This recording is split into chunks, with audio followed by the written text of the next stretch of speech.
Hi everyone, Paul here with Newegg TV, and today I'm going to be doing an unboxing and overview of this Thermaltake case. This is the Thermaltake Element Q, and if Element Q is too sleek of a name for you, we can go by the series number, which is VL520. It is a VL5000 series, and if we want to get down to the nitty-gritty, the model number of this particular case is VL52021N2U. And before we do the unboxing, let's take a closer look at the box itself. There's a nice view of the front of it. I'm more interested though in the side.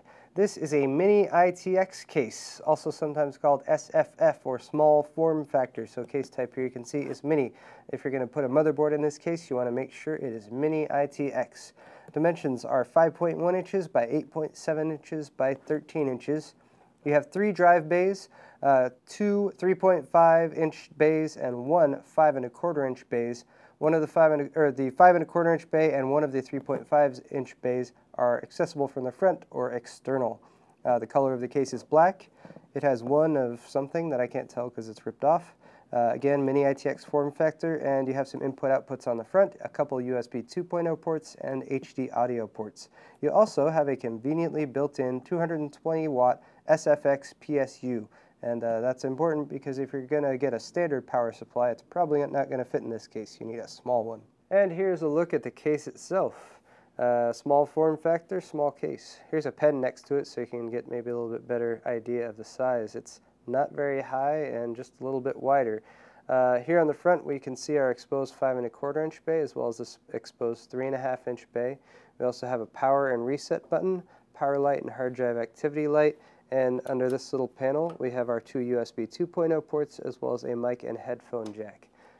There is some red highlighting around the front, and we'll just give it a spin here so you can see. On the sides we have some vents here for air intakes.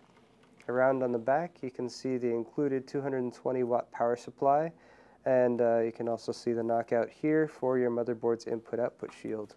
Just inside we have our Element Q instruction manual. You should want to keep that on hand.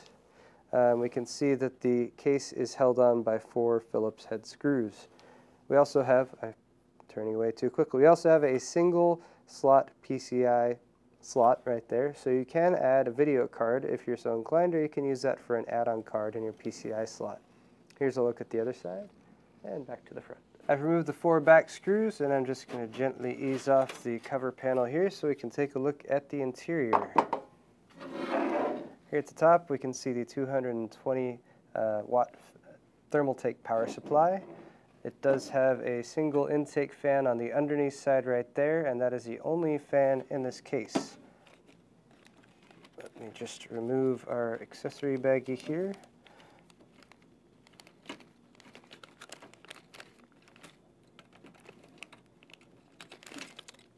Here, of course, we have a power cable, so you can plug in the power supply.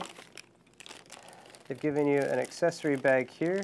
It's got a couple rails here for mounting what looks to be your 3.5-inch drive, which mounts to the side right over here.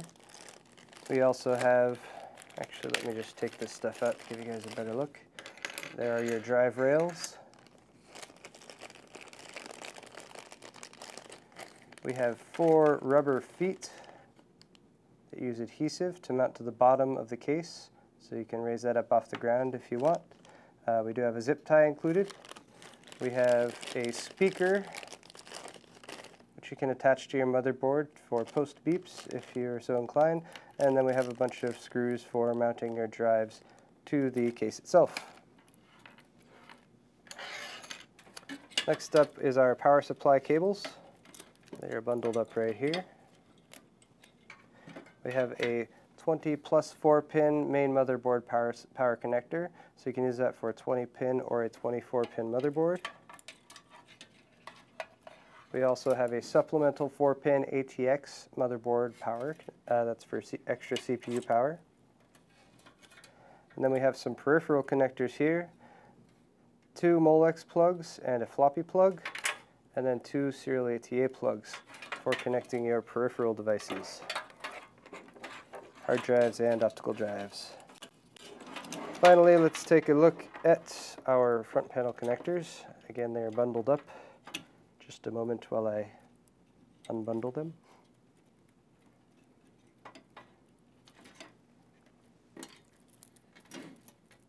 There are your standard motherboard front panel connectors for hard drive, power, LEDs, and reset switch.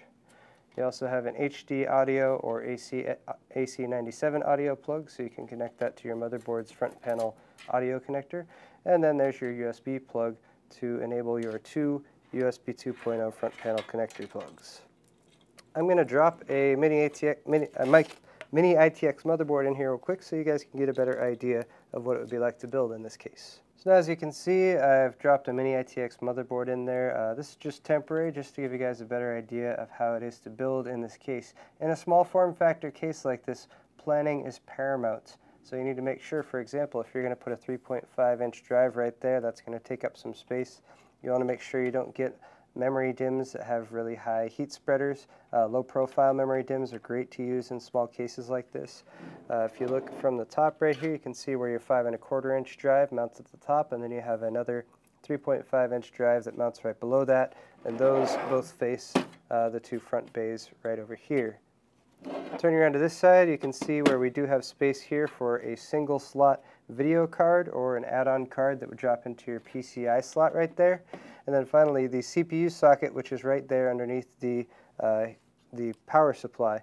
And just to get an example here, I took a quick measurement to see how much space we have, and we have just about 5 centimeters, actually, just a little over 5 centimeters for your cooling solution. So bear in mind, when you're looking for a cooling solution for your CPU, if you're going to get an add-on one, make sure it has enough clearance. You'll definitely want a low profile cooler for that, or you'll want to get something like the AMD Fusion motherboards that have a passive low profile cooling solution right on top. And that's going to wrap it up for today's unboxing and overview. Once again, this has been the Thermaltake Element Q small form factor Mini-ITX computer case and 220 watt power supply.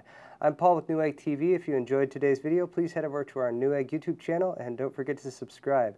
Thanks a lot for watching, and we will see you next time.